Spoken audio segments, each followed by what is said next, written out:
Hi, I'm Joseph. In this video, I'll be walking through a personal redesign of the Kick.com mobile app. Kick is a rising player in the streaming platform space and competes with brands like Twitch, YouTube Live, and Facebook Gaming. Just to clarify, I have no affiliation with Kick. This redesign represents my interpretation of how the mobile experience could evolve. It's not a critique of the current design or the talented team behind it. It's just an exploration from a fresh perspective.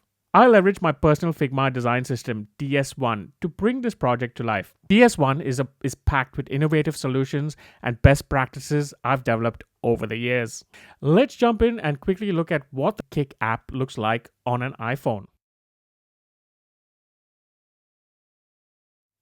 Overall, the experience looks great.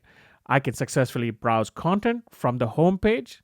It has a dual navigational flow where you swipe from bottom to top and right to left, which packs a whole lot of content into the home page. I can access content which are streaming and clips that are then classified into categories and subcategories via the browse page.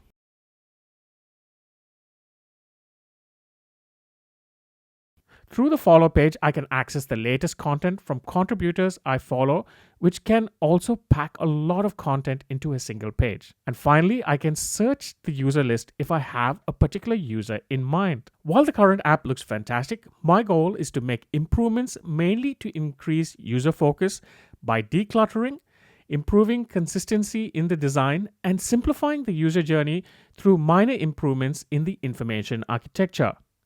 Let's jump in and quickly look at the Figma redesign and walk you through some of the features I've built into it.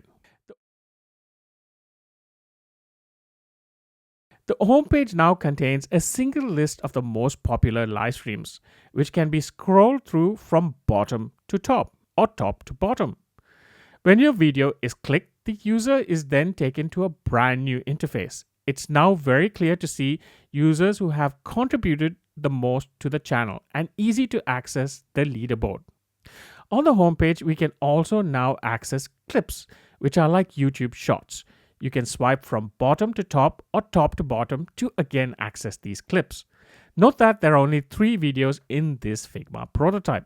There is now also a group of avatars representing all the users' favorite contributors on the top of the page. Moving on to the browse panel, categories have been consolidated into a single list that is now also searchable. The search functionality also extends to live streams and clips.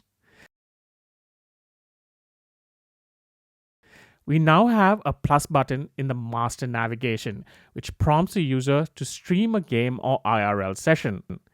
It's always front and center in the app and serves as a constant reminder to the user. On the following page, a search bar is integrated into it, as the content on this page is likely to grow exponentially, giving Kick's user and contributor base. Note that the position of the filters or top navigation always remains consistent and fairly the same throughout the app experience. And finally, the profile page receives a complete overhaul and presents information that the user might find handy based on her browsing or screencasting journeys. I believe several features in this redesign has the potential to significantly enhance the platform's user experience. There are several other minor improvements that are made in the application, many of which are based in design theory that is both simple and advanced, and as always revolves around the theory of less is more. Oh, I have one more thing before we finish. I've opened the Figma prototype so you can jump in and interact freely with the design. Click, move, drag, navigate, explore the app, and tell me what you think of it. A direct link to this Figma prototype can be found in the description of this video. Thank you for joining me in this design review and upgrade video. If you have an app or a website that you'd like me to review, please let me know. This is Joseph, encouraging you to be your best.